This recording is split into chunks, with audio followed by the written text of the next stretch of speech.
Salut à tous, amis parisiens, supporters du PSG, j'espère que vous avez la forme. Moi pour ma part, je vais très très bien. Aujourd'hui, on se retrouve pour le débrief du match Toulouse-Paris Saint-Germain. C'était une rencontre qui comptait pour la deuxième journée de Ligue 1 Uber Eats. Match nul un partout au Stadium. Kylian Mbappé avait ouvert le score à la 62e minute de jeu sur penalty. Et la 87e, Zachary Abouklal égalise également sur penalty pour les Toulousains. Et avec ce résultat, le club de la capitale concède son deuxième match nul de la saison après celui contre Lorient le week-end dernier. On cale à nouveau, mais bon, faut pas non plus commencer à s'enflammer. Tu vois, c'est le début de la saison, il faut rester calme. L'équipe est encore en rodage. Luis Enrique essaie de trouver la bonne combinaison. Il essaie de trouver le bon schéma de jeu. Enfin, il l'a trouvé, hein, c'est 4-3-3, mais c'est, je veux dire, le bon comment dire, les bonnes combinaisons, quoi, le bon 11 de départ. Il essaie de trouver la bonne formule, tu vois, pour gagner les matchs, pour essayer de mettre quelque chose en place. Faut laisser travailler. On va laisser Luis Enrique mettre quelque chose en place et après on pourra porter un jugement une fois que on sera à la mi-saison, au mois de décembre, pour apporter un jugement sur ce qu'a proposé Luis Enrique. Mais en tout cas, faut pas commencer à s'enflammer en disant ouais, c'est pas bien, c'est pourri, tout ça. Faut rester calme, faut être patient. Alors, pour débriefer ces 90 minutes, pour parler du contenu de cette partie, la première période était assez moyenne de la part du Paris Saint-Germain. Après, quand je dis ça, ça ne veut pas dire qu'on a été mauvais, mais on n'a pas été étincelant non plus. Vous voyez, on avait la possession du ballon, on avait mis un pressing assez haut, hein, on essayait d'étouffer les Toulousains dans la construction du jeu, dans la relance. Le pressing était plutôt cohérent, hein, tactiquement c'était cohérent, il n'y avait rien à dire.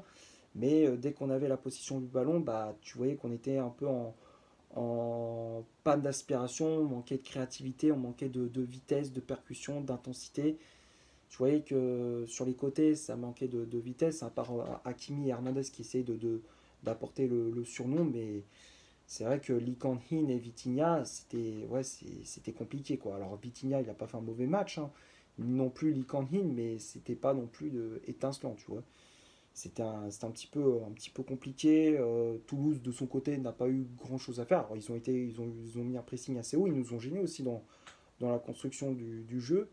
Ils ont eu une ou deux occasions, je crois, vers la demi-heure de jeu, je crois, avec Abouklal, le Marocain qui a fait un très gros match, hein, du côté de Toulouse.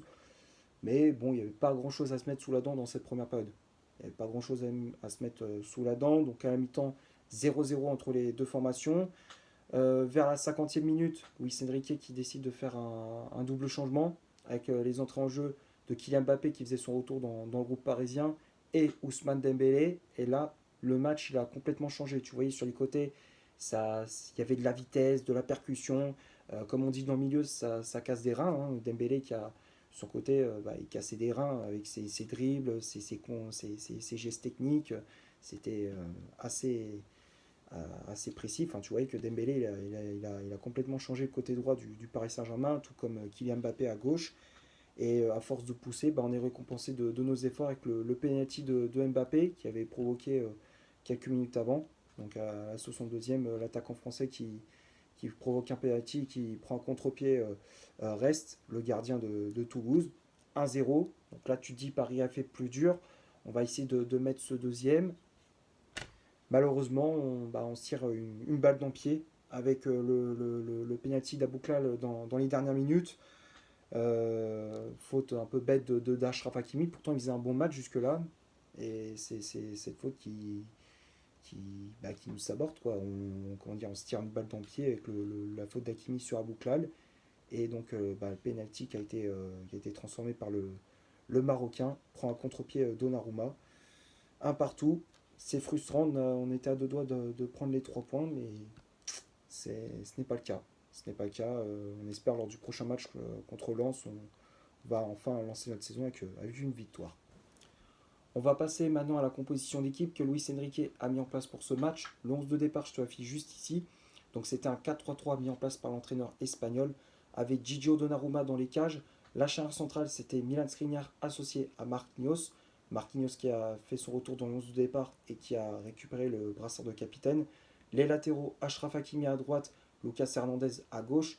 Le milieu de terrain, Manuel Ugarte positionné en 6, Fabien Ruiz et Warren Zeremri en relayeur, et le trio d'attaque assez inédit. Vitinha au poste d'ailier droit, poste un petit peu hybride pour le joueur portugais. Lee Kan-hin ailier gauche, et en pointe le portugais Gonzalo Ramos. Les changements effectués par l'entraîneur parisien avec l'entrée en jeu de Kylian Mbappé à la place du sud-coréen Lee Kang-hin, Ousmane Dembélé qui est entré en jeu à la place de Fabian Ruiz, Danilo Pereira à la place de Lucas Hernandez, et pour finir l'entrée en jeu de Carlos Soler à la place de Vitinha. Que dire sur cette composition d'équipe? Des choix assez surprenants avec la titularisation de Vitinha au poste d'ailier droit, un poste où il n'a jamais joué. J'étais un peu sceptique. Après, il n'a pas fait un mauvais match, mais j'ai préféré quand il était au milieu de terrain. Tu vois, quand Mbappé et Dembélé sont entrés en jeu, du coup, Vitinha est descendu d'un cran et a joué au milieu de terrain. Là, on voyait qu'il était beaucoup plus à l'aise, alors même s'il s'est pas trop mal débrouillé à droite. Hein. Je dis pas qu'il a fait un mauvais match, mais j'ai préféré quand il était au milieu de terrain. Tu voyais qu'il était beaucoup plus à l'aise. Donc, choix un petit peu bizarre de la part de Luis Enrique, mais qui a pas été si pourri que ça. Euh, Après, j'ai vu le milieu de terrain, ça a changé. On a vu la titularisation de Fabian Ruiz. On a vu le retour de Marquinhos dans le 11 de départ. Voilà, donc ouais, des choix c'est surprenant. Mais comme je disais, l'équipe est en rodage. C'est pas le 11 de départ fixe, tu vois. C'est pas le 11 qu'on va voir jouer habituellement.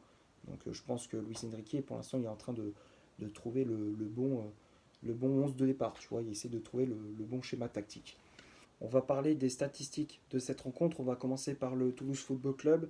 Les Toulousains ont eu 24% de possession de balle, 5 corners, 6 tirs au total, dont 2 tirs cadrés.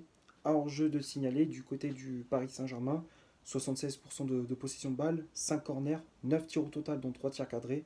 3 hors-jeu de signaler, donc quand on regarde les chiffres, oui, par eu la possession du ballon, ça c'est clair. On a eu plus de tirs que les Toulousains, mais n'a pas été assez précis, n'a pas été assez tranchant dans la finition, pas assez chirurgical. C'est peut-être c'est peut-être à cause de ça qu'on n'ait pas gagné ce match. Après, c'est vrai que Toulouse, ils ont pas abdiqué, hein, ils n'ont pas abandonné. Et ils ont poussé jusqu'au bout pour nous gêner. Hein, et ils ont obtenu le point du nul, hein, c'est mérité pour eux. Ils ont rien lâché de la première jusqu'à la dernière minute. Maintenant, les tops et les flops. On va commencer par Gigio Donnarumma. Le gardien italien, je le mets dans les tops, malgré ce but encaissé. Pour moi, il a fait une prestation correcte. Alors, il n'a pas eu grand-chose à faire durant la première période, mais voilà, il a pas été mauvais. Il n'a pas été mauvais. Deuxième période, il a fait une bonne intervention. Voilà. Bon match de la part du gardien de la squadra Azzurra. Donc, Gigio Donnarumma, je mets dans les tops. La charge centrale, Marquinhos Skriniar, Milan Skriniar, je le mets dans les tops. Très bon match de la part de l'ancien défenseur de l'Inter Milan, qui a été très solide, très serein dans ses interventions. Les relances propres, rien à dire. Bon match de la part de Milan Skriniar. Les duels, il a gagné pas mal de duels. Donc le défenseur parisien, je le mets dans les tops. Désolé, j'ai un peu ma voix qui est un peu cassée. Marquinhos, je le mets dans les tops. Très bon match de la part du défenseur parisien qui a été très solide dans ses interventions. Il a gagné beaucoup de duels, il a mis de l'agressivité, l'impact physique. Pour son retour dans le 11 de départ, ouais, il a assuré le capitaine parisien, donc je le mets dans les tops également. Les latéraux, Hernandez et Hakimi. Achraf Hakimi, il n'a pas fait un mauvais match dans l'ensemble. Tu voyais, offensivement, il a été plutôt bon. Hein, il a apporté comment dire, de bonnes choses, hein, de la vitesse. Il a apporté sur nombre sur les phases offensives. Après, sur les phases offensives, il était un petit peu en difficulté, mais ça allait encore. Après, c'est le penalty hein, qui tâche un peu sa prestation. Hein, tu vois, le penalty qui lui plombe un peu sa bonne prestation. Hein, mais dans l'ensemble, Hakimi, il n'a pas été mauvais. C'est dommage, hein, il aurait pu terminer ce match sur une bonne note. Je le mets pas dans les flops, mais on va dire que ça va. Tu vois, Hakimi, il a fait plutôt un bon match, donc je le mets quand même dans les tops. Hernandez, bon, il n'y avait pas quoi tomber par terre non plus. Il n'a pas été mauvais, hein, mais il n'a pas été exceptionnel non plus. Je vais le mettre dans les tops, mais vite fait, tu vois. C'est pas un grand top. Hein. Lucas Hernandez, Sur les phases offensives, il n'a pas été mauvais. Sur les phases défensives, un petit peu en difficulté pour museler Zachary Abouklal. Mais voilà, bon, Hernandez, je mets quand même dans les tops, mais c'est un petit top, tu vois. Un petit top. Milieu de terrain, Manuel Ugarte, rien à dire. Comme contre l'Orient, il a été très très bon, très précieux dans la récupération du ballon, de l'agressivité. Il n'hésite pas à tacler. Moi, je trouve qu'il a été très très bon. Il apporte beaucoup d'agressivité à ce milieu de terrain. Il apporte beaucoup de caractère. Et il nous fallait un mec comme ça. Pour l'instant, Ugarte, il n'y a rien à dire. Hein. Il fait son job. Les deux premiers matchs, il a été très très bon. C'était l'un des meilleurs Parisiens sur la pelouse. Hein, Ugarte, qui a fait une très bonne performance. Donc le milieu uruguayen, je le mets dans les tops. Ensuite, Fabian Ruiz et Warren Zaïre-Emery. J'ai préféré la prestation de Zaïre-Emery à celle de Fabian Ruiz. Zaïre-Emery qui a apporté de la vitesse, de la percussion. Tu vois, quand on lui donne sa chance, bah, il brille. Hein, tu vois, je l'ai trouvé plutôt bon. Il récupère des ballons, il se projette vers l'avant. Techniquement, c'est propre, ça joue à une touche de balle. Enfin, tu vois que ouais, il a de l'envie. Il a de l'envie, il a l'agnac, le jeune parisien. Donc, Zaïre Emery, je le mets dans les tops. Fabian Ruiz, match assez médiocre. Je trouvais les passes, elles étaient pas bonnes, pas dans le bon timing, pas beaucoup de prise de risque. C'était assez médiocre, hein, Fabian Ruiz, on va pas se mentir. Donc le milieu espagnol, je le mets dans les flops.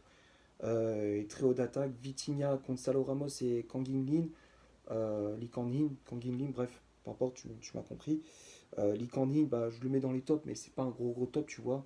Première période, il était un petit peu timide. Il a fait de bonnes choses avec le ballon. Techniquement, c'est propre. Il casse des reins aussi.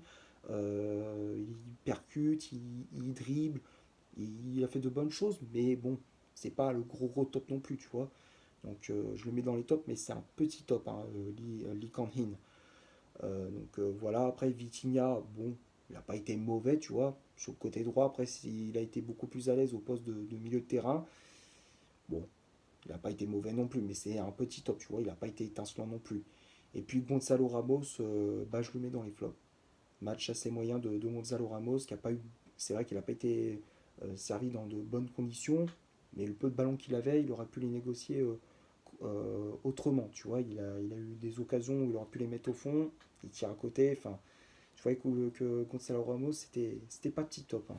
Après, on va pas commencer à l'incendier, hein, il vient tout juste d'arriver, on va lui laisser du temps. Je pense que si on lui donne du temps de jeu, on lui donne vraiment sa chance, je pense qu'il va peut-être planter cette saison. Avec Benfica, tu voyais, il plantait des buts, c'était un crack avec Benfica.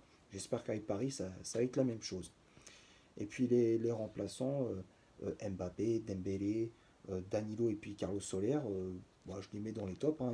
Les quatre qui ont fait une très bonne entrée en jeu. Rien à dire pour les remplaçants. Mention spéciale pour Mbappé et puis Ousmane Dembélé. Les deux, ils ont apporté de la vitesse, de la percussion. Ouais, ils ont été très bons, les deux Français. Donc voilà. Je pense avoir fait à peu près le tour pour ce Toulouse-Paris Saint-Germain. J'espère que le débrief vous aura plu. Si c'est le cas, vous laissez un énorme like. Tu t'abonnes, tu n'hésites pas à me dire dans les commentaires ce que tu as pensé du match et de mon débrief. Je te mets mon Instagram juste là. N'hésite pas à faire un tour sur mon compte Instagram. Je te mets aussi le lien dans la description. Et d'ici là, portez-vous bien. On se retrouve pour un prochain débrief. Ciao.